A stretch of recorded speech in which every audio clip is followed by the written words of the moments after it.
नमस्कार। स्वागत है आपका न्यूज लॉन्चर पर। मैं हूं अशोक वानखड़े, लेकर आया हूं एक खास कार्यक्रम। कर्नाटक विधानसभा में ऐसे सवाल जवाब हुए कि सत्ता पक्ष और विपक्ष दोनों को पसीने आ गए। सबकी सांसें रुक गई। किसी को कोई पता नहीं कि वो 48 कौन होंगे। बात कर्नाटक में एक खबर चर्चा बहुत दिनों से चल रही थी कि कर्नाटक सरकार के मंत्रियों को हनी ट्रैप किया जा रहा है। मतलब इश्क के जाल में फंसाया जा रहा है। ऐसे में जब विधानसभा में दो मंत्री ये बार बार कहा जा रहा था, तो वहां पर भाजपा के विधायक है सुनील कुमार करकला, इन्होंने ये जब इशू उठाया विधानसभा में कि सरकार के दो मंत्री की हनी ट्रैप की बात हो रही है और उसमें सहकारिता मंत्री है, तो तुरंत सहकारिता मंत्री के.एन. राजन्ना खड़े हो गए। उन्होंने कहा क्योंकि अब मेरा नाम ली गया है तो मैं बिल्कुल आपको बता देता हूं और उसमें झूठ बोलने वाली कोई बात नहीं है और ये अफवाह भी मत फैलाइएगा। हनी ट्रैप करने का प्रयास मुझ पर हुआ है, मैं ये सदन में एक्सेप्ट करता हूं। बार बार मुझे और गृह मंत्री परमेश्वर को आप घेर रहे हैं, ये हुआ है। उसको आगे जाके उन्होंने कहा, राजन्ना ने, कि जब मैंने इसमें इन्वेस्टिगेशन किया तो ऐसा प्रतीत हुआ मानो कर्नाटक सीडी फैक्ट्री हो गई है। करीब करीब 48 ऐसे नेता है जिनकी वीडियोस की सीडी बनी हुई है, जो सिर्फ राज्य तक सीमित नहीं है, राज्य और राष्ट्रीय स्तर के नेता है और एक राजनीतिक दल से सीमित नहीं है। अक्रॉस द पार्टी लाइन सभी राजनीतिक दलों के नेता इसमें इन्वॉल्व है। जब उन्होंने 48 का बोला तो सदन सदमे में आ गया। सबको पता नहीं। उन्होंने कहा कि भाई कर्नाटक को सीडी फैक्ट्री बोलते लोग, कौन बनवा रहा है ये? इसका इन्वेस्टिगेशन करना चाहिए। इसका निर्माता कौन है? किसके कहने पे हो रहा है? उसके बाद राजेश्वरी नगर के बीजेपी के विधायक मुनिरत्नम ने गृह मंत्री परमेश्वर को पूछा कि क्या मेरे खिलाफ भी कोई यदि मामला आता है तो उसका क्या करेंगे? तो उन्हें तब सदन के जो अध्यक्ष थे, पीठासीन जो स्पीकर साहब थे, उन्होंने कहा कि ये मैं आपको आश्वस्त करता हूं, आप राइटिंग में कंप्लेंट दे दीजिए। आप राइटिंग में कंप्लेंट दे दीजिए।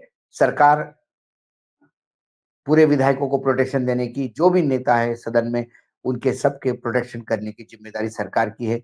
सीतारामैया उठे क्योंकि ये बजट पे डिस्कशन हो रहा था, लेकिन इसी के बीच ये जो चर्चा थी, ये एकदम हनी ट्रैप, इश्क का जाल, इस पे शुरू हो गई। और फिर सीतारामैया ने कहा कि नहीं, बिल्कुल आप कंप्लेंट करिए, हम इसकी जांच करेंगे और जांच करने के बाद जो भी दोषी होगा उसको छोड़ा नहीं जाएगा। अब सवाल यह है कि जांच होगी कैसे?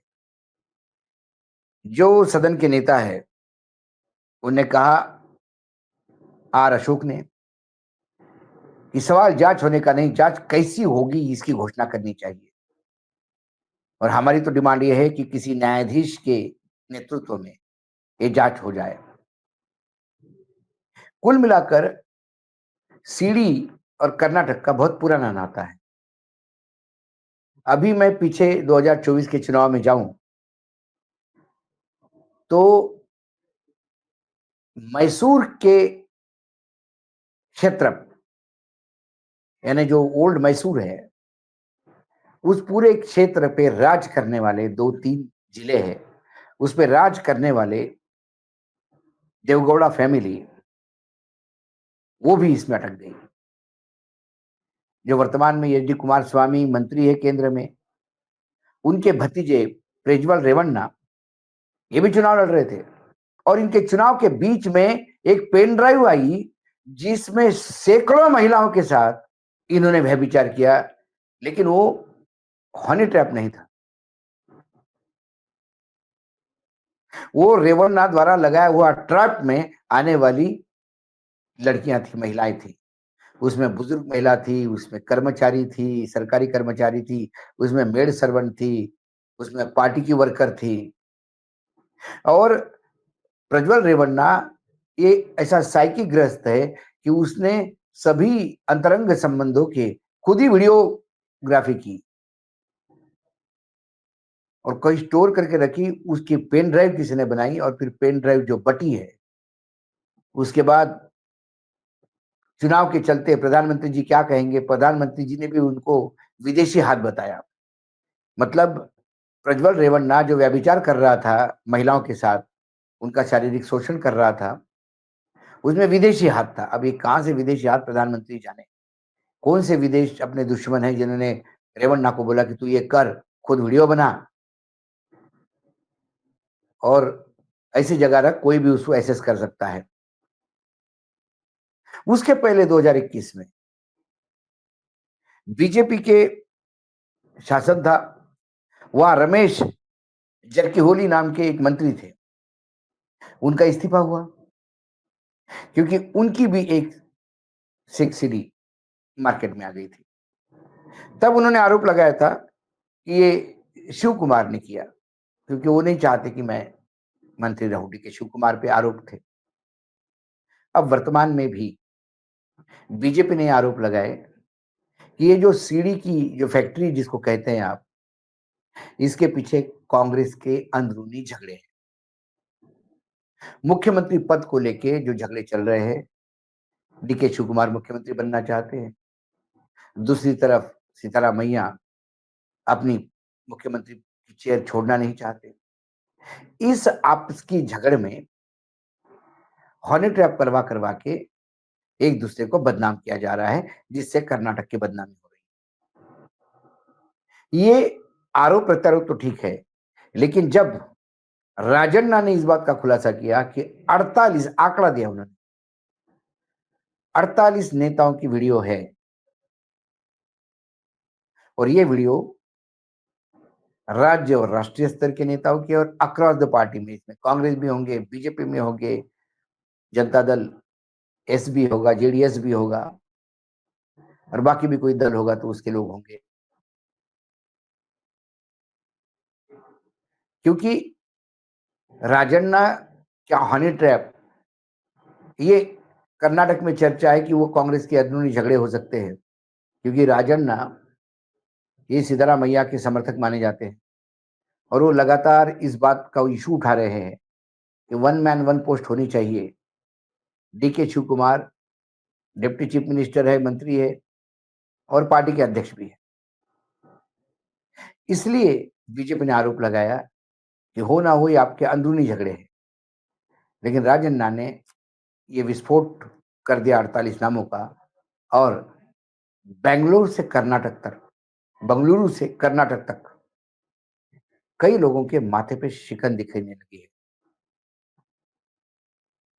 क्योंकि कुछ तो आग लगी है कहीं, तभी तो धुआं निकल रहा है।